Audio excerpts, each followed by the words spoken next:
पूजा का दीपक भी एक ही होना चाहिए। और सबसे बड़ी बात है कि पूजा हमेशा बिना आसन के नहीं करनी चाहिए। दो चीजें सबकी अलग अलग होनी चाहिए। एक तो बैठने का आसन और दूसरा जाप करने की माला या पहनने की माला। जिस आसन पर कोई पूजा पाठ करता हो, अपने आसन को किसी दूसरे को नहीं देना चाहिए, बैठने नहीं देना चाहिए। और बिना आसन के की गई पूजा का कोई फल प्राप्त नहीं होगा। शास्त्र कहता, धर्म ग्रंथ कहता है, स्नाने होमे जपे दाने स्वाध्याये पितृ कर्मणि करो सदैव कुर्वी तथा संध्या विवादने। एक और बात बताइए, स्त्री हो या पुरुष, भगवान की पूजा केवल करने से करने वाला एक बात का ध्यान रखे कि अपने सीधे हाथ की अनामिका अंगुली में,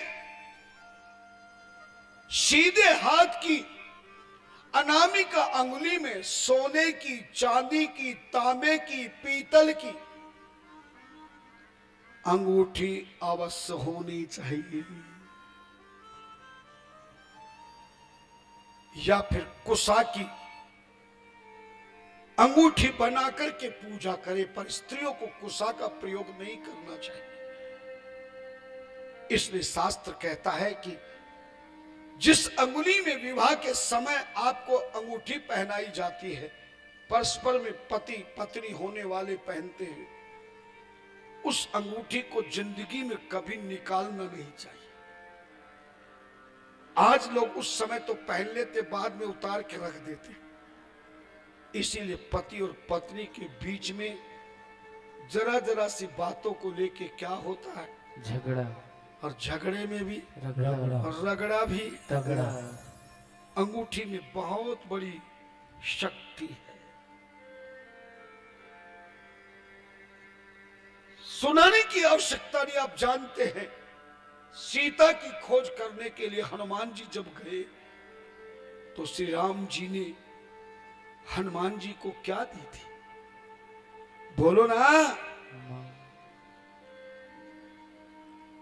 और ये अंगूठी कहां से आई थी राम जी के पास? जब केवट को उतराई देने लगे तो राम जी के हाथों में अंगूठी नहीं थी। सीता मां शक्ति है, भक्ति रूपा है। वो जानती थी मेरे प्रभु अब जंगल में जाकर के संध्या वंदन पूजन पाठ करेंगे, बिना अंगूठी के वो सफल नहीं होगा। ध्यान देना, अंगूठी केवट के बहाने सीता जी ने राम को दी थी। और ये अंगूठी ना सोने की थी, ना चांदी की थी, ना रत्नों की थी, ना पीतल की थी, ना किसी और की थी। ये अंगूठी ऐसी अंगूठी थी जो कोई सुनार नहीं बना सकता था। देवताओं के राजा इंद्र ने दशरथ जी के मित्र होने के कारण कैकेयी को साथ लेकर देव असुर युद्ध के समय में कैकेयी ने महाराजा दशरथ के रथ को बचाया, युद्ध विजय श्री दिलाई। तब इंद्र ने चमत्कारिक अद्भुत एक अंगूठी, एक चूड़ामणि, चूड़ामणि जानते हो ना किसको कहते हैं? क्या बात है, बहुत बुद्धिमान है। संस्कृत में चूड़ा शब्द का अर्थ है बाल। मुंडन कर्म को चूड़ा कर्म कहलाते हैं 16 संस्कारों में। शुद्ध नाम चूड़ा है। और बाल केवल नारियों को रखना जरूरी होता है, लेकिन बालों को खुला करके नहीं रखना चाहिए। पूजा के समय, सत्संग के समय, संत से मिलने के समय, तीर्थ के समय अपने बड़ों के सामने कभी खुले बाल नहीं होने चाहिए। इसलिए उन बालों का चूड़ा बना के रखना चाहिए। इसका नाम तो चूड़ा था, लेकिन तुमने इसको जूड़ा कह दिया। बालों का क्या बनाती हो? जूड़ा। जूड़ा समझते हो ना, या वो भी बताऊं? हाँ, उस जूड़े में जो लगाने वाली क्लिप है, जो आप लगाते हैं, वह चूड़ामणि कहलाती है। दोनों चीजें राजा इंद्र ने कैकेयी को दिया। राम जी का विवाह होने के बाद सबसे ज्यादा प्रेम राम जी को तीनों माताओं में से कैकेयी सबसे ज्यादा प्रेम करती थी। खुद कहा कैकेयी ने, प्राण ते अधिक राम प्रिय मोरे, मंथरा को। जब राम की बुराई करी तो इतना गुस्सा आया मंथरा कैकेयी को कि मंथरा का जबड़ा पकड़ लिया और गुस्से में बोली, पुनि अस कबहु कहस घर फोड़ी, तब धर जीव कडावों तोरी।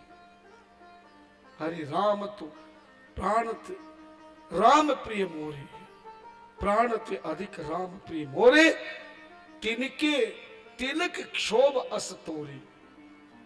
जिनके राज्याभिषेक में तू जलन करे। इतना प्रेम करने वाली कैकेयी ने राम जी को अंगूठी प्रदान की, सीता के हाथों से पहनाई गई और चूड़ामणि सीता को दिया। इंद्र ने कह दिया था, कैकेयी ने सीता को बता दिया था कि ऐसी अंगूठी कोई सुनार नहीं बनाएगा, और जिसके हाथों में होगी उसको की गई पूजा पाठ, जब तक यज्ञ हवन अनुष्ठान आराधना साधना का पूर्ण फल प्राप्त होगा, और उसे कोई जिंदगी में ना बीमारी होगी, ना बेकारी होगी, ना मारा मारी होगी, ना महामारी होगी। ऐसा तुलसी जी ने सुंदरकांड में लिखा है। हनुमान जी ने मुख में उस मुद्रिका को लिया, उस अंगूठी की शक्ति से लांग गयो कछु अचरज नाही। ऐसा समुद्र को लांगे कि उन्हें जरा भी पता नहीं चला, क्योंकि राम नाम अंकित अति सुंदर। जिसके मुख में राम नाम हो, हृदय में श्री राम की झांकी हो, तो गरल सुधा रिपु करई मिताई, गोपद सिंधु अनल से। समुद्र भी गौ की खुर के समान बन जाता। सीता ने जैसे अंगूठी देखी, गिरीवी उठा लिया, पहचान गई, ये तो वही अंगूठी है जो मैंने मेरे प्रभु को केवट के उतराई के समय दी थी। पर यह अंगूठी यहां कैसे आई? ऐसी डुप्लीकेट अंगूठी कोई बना नहीं सकता है, और मेरे राम जी को कोई युद्ध में जीत नहीं सकता जब तक यह अंगूठी रहेगी। जीत को सके अजय रघुराई, माया ते असी रच नहीं जाए। ध्यान देना, शास्त्र कहता है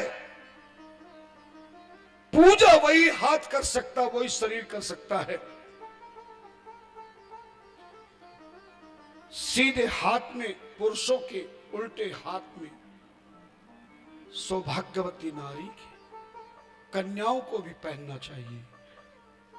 चाहे चांदी की पहनो, पीतल की पहनो, तांबे की पहनो। इस अंगुली का नाम ही अनामिका है, और अनामिका का अर्थ होता अंगूठी। पर जिसकी अंगुली में अंगूठी नहीं, ध्यान देना, तो उसकी अंगुली अनामिका काम नहीं करेगी। भगवान को तिलक लगाने में यही अंगुली काम करती। कभी इस अंगुली से तिलक नहीं लगाना चाहिए, इससे भी नहीं लगाना चाहिए, इससे भी नहीं लगाना चाहिए। तिलक दो ही चीजों से काम होता है, अनामिका से गोल बिंदा लगाई और अंगूठों से ऊर्ध्व कर दी। ध्यान देना, इसलिए पूजा करते समय यह भी ध्यान रखें कि अपने हाथ में अंगूठी अवश्य होनी चाहिए। देखना, किसी पंडित जी के पास पूजा कराने जाना, अगर तुम्हारे हाथ में अंगूठी नहीं है तो वो कुशाकी क्या बनती है, पवित्री बेटी बनती है कुशाकी, वो पहनाते हैं, उसके बाद पूजा प्रारंभ होती है। स्नाने होमे जपे दाने स्वाध्याये पितृकर्मणि करौ सदर्भो कुर्वीत तथा संध्या भी वादने। शास्त्र कहता है, स्मृतंतर स्मृति कहती है दर्भ की अंगूठी होनी चाहिए, मगर संतों ने कहा कि जो ब्रह्मचारी है, वानप्रस्थी है, वो कुशा की दर्भ पहन सकता है, गृहस्थी भी केवल पुरुष पहन सकता है। इसीलिए हमारे अग्रस्त जीवन को शुरू करने से पहले एंगेजमेंट के समय में, सगाई के समय अंगूठी पहनाने का रिवाज बना दिया, मगर आज तक हमें मालूम नहीं ये अंगूठी किस लिए पहनाई जाती है। ध्यान देना।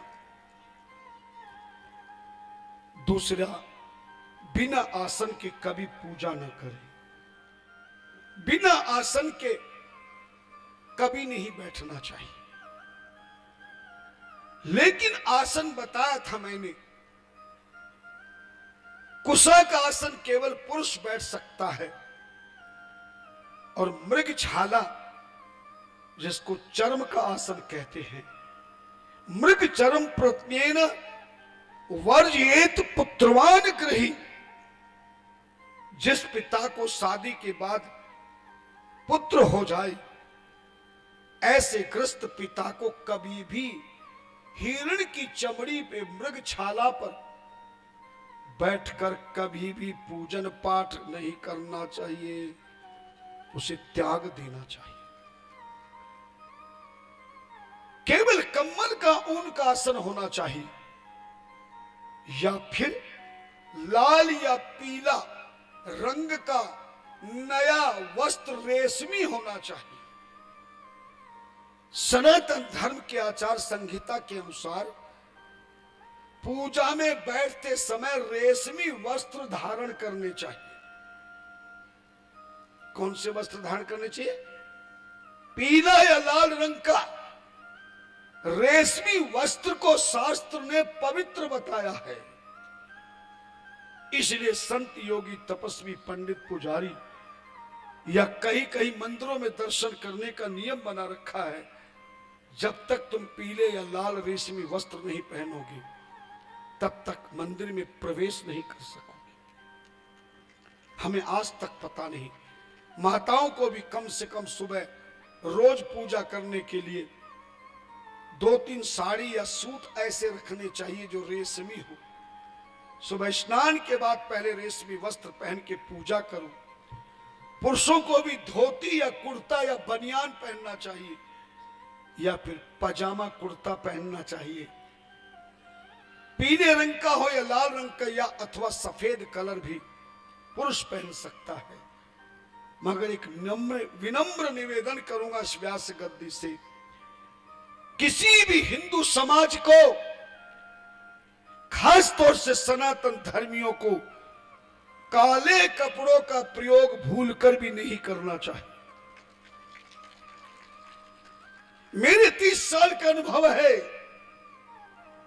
जो बच्चा, जो पिता, जो माता, जो पत्नी, जो पति, जो भाई काले कपड़ों का प्रयोग करता है, देखना काले कपड़ों से उसकी बुद्धि हमेशा विचलित रहेगी।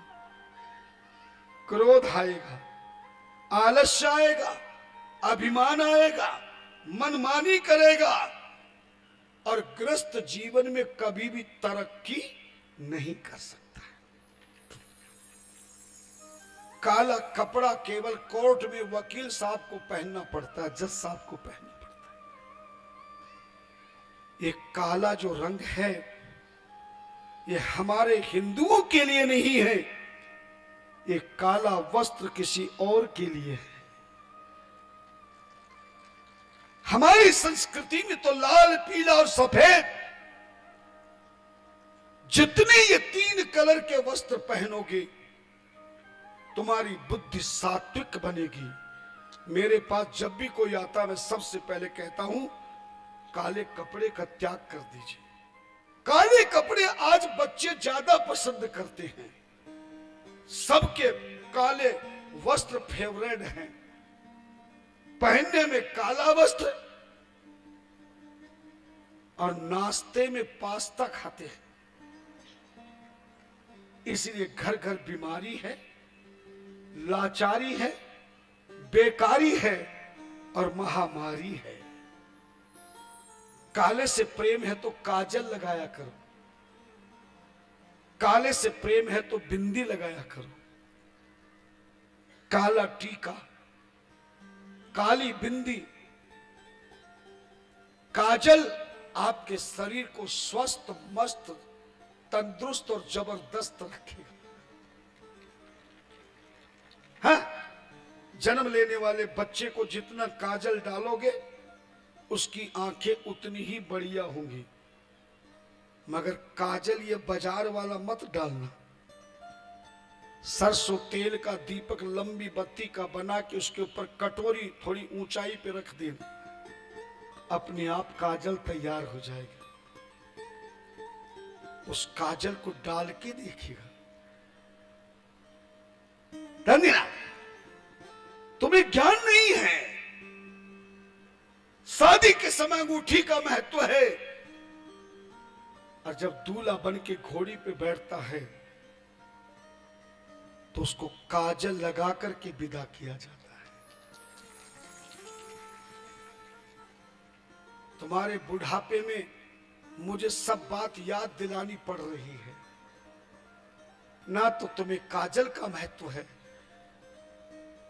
जब कोई पुरुष या नारी काजल आंखों में लगाती है, देखना वो कितनी भी खराब चेहरा हो बहुत सुंदर लगते हैं। आज हमने ये सब त्याग दिया। काले वस्त्र का कभी प्रयोग ना करें। स्कूल की ड्रेस है, वकील हैं या जहां पर फैक्ट्री में काम करते हैं, काले कपड़ों का रिवाज है तो केवल ड्यूटी के समय पहने, पर घर में आकर के उसे उतार दे। धन्यवाद। और आसन, गर्म आसन, कंबल का जैसा मैंने बताया, या पीला या लाल रंग का रेशमी वस्त्र पहन के पूजा करना, रेशमी वस्त्र अपने आसन पर लगा लेना, चारों तरफ गोटा लगा देना और उस आसन का प्रयोग करना, कितना आनंद आएगा। आपका जीवन सुखों से भर जाएगा, क्योंकि उस आसन से सारा ज्ञान, ध्यान, सम्मान तुम्हें प्राप्त हो जाएगा।